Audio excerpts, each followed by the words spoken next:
कोकणातील प्रत्येक अपडेट जाणून घेण्यासाठी आजच माझे कोकणच्या सोशल मीडिया प्लॅटफॉर्मला लाईक, फॉलो आणि सबस्क्राइब करा। मुंबईप्रमाणेच आता अलिबागमध्ये देखील महाराष्ट्र नवनिर्माण सेनेने आक्रमक भूमिका घेतली आहे।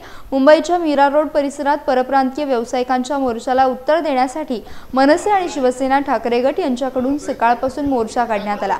याच दरम्यान असाच एक धक्कादायक प्रकार अलिबागमध्ये देखील घडला।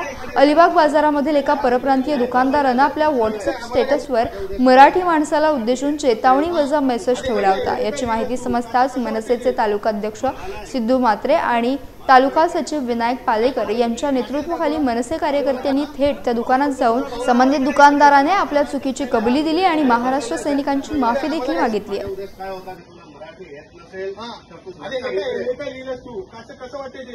मुंबई में जातो ना, मुंबई में नहीं, मुंबई में बारिश क्यों नहीं आ रही? रेन ने कहा कि आया टिंगल करतोस काय मराठीची विटंबना झाली का? भाषेची विटंबना झाली म्हणजे भाषेची एक टिंगल झाली याच्या। आज एका मारवाड्याने जो स्टेटस ठेवला, व्हॉट्सअप स्टेटस ठेवला, त्या मुजोर मारवाड्याने, त्या मारवाड्याला आम्ही सांगितलं, आमच्या मनसे स्टाईलनी काय आहे ते उत्तर दिलं। पण या मारवाड्यांना समजायला पाहिजे की ज्या मातीत खाता, ज्या मातीत राहता, त्या मातीबद्दल तुम्हाला प्रेम पाहिजे, तुमच्या त्या भाषेबद्दल, मराठी भाषेबद्दल प्रेम आदर पाहिजे।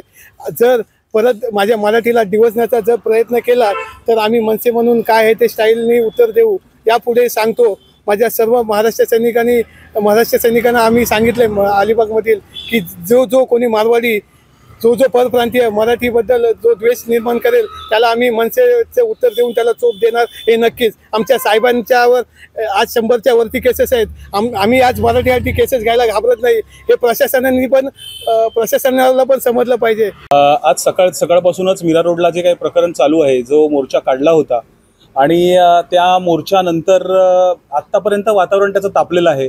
तसंच आम्हाला आज निदर्शन झालं अलिबागमध्ये एक अलिबाग बाजार नावाचं एक दुकान आहे।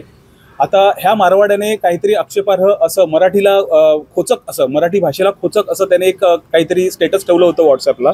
तर त्याचा आम्ही जाब विचारायला त्याला गेलो होतो। आम्ही त्याला बरोबर धडा शिकवलेला आहे। जो काही मनसेकडून जो काही जाब विचारायचा आम्ही तो विचारून आलेलो आहोत आणि ह्या प्रकारे आमची त्यांच्यावर, अशा लोकांवर करडी नजर आहे जेणेकरून ह्याच्यानंतर पुढे ह्या अशा गोष्टी घडू नयेत।